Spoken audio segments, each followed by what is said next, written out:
নমস্কার, আপনারা দেখছেন বরাক বার্তা বাংলা সংবাদ। আমি সঞ্জীব সিং। প্রথমে আজকের সংবাদ শিরোনাম।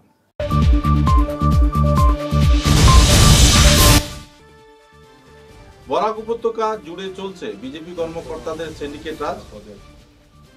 রাজুপাল নামের এক ট্রাক চালকের কাছ থেকে 5 লক্ষ টাকা হাতে নিলেন বিজেপি কর্মকর্তা সমীরণ রায়, অভিযোগ।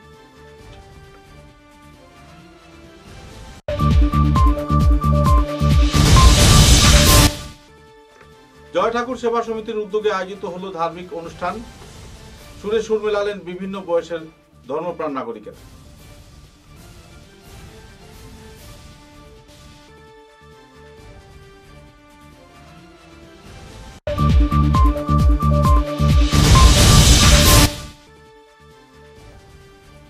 ঈদ উৎসবকে কেন্দ্র করে শিলচর প্রেস ক্লাবে আয়োজিত হলো ইফতার পার্টি। আশার উদ্যোগে আয়োজিত এই ইফতার পার্টিতে যোগদান করলেন বিভিন্ন সমাজের ব্যক্তিত্বরা।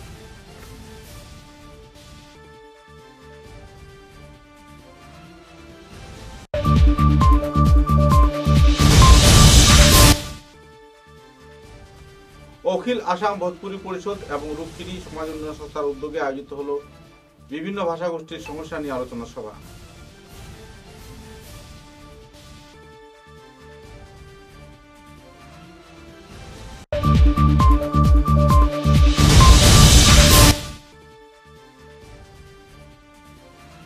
লোকসভা নির্বাচনে সাংসদ পদপ্রার্থী বিজেপির পরিমল শুক্রবর্তীর চলছে প্রচার অভিযান। সকল স্তরের নাগরিকরা সহযোগিতা দিচ্ছেন আশ্বাস।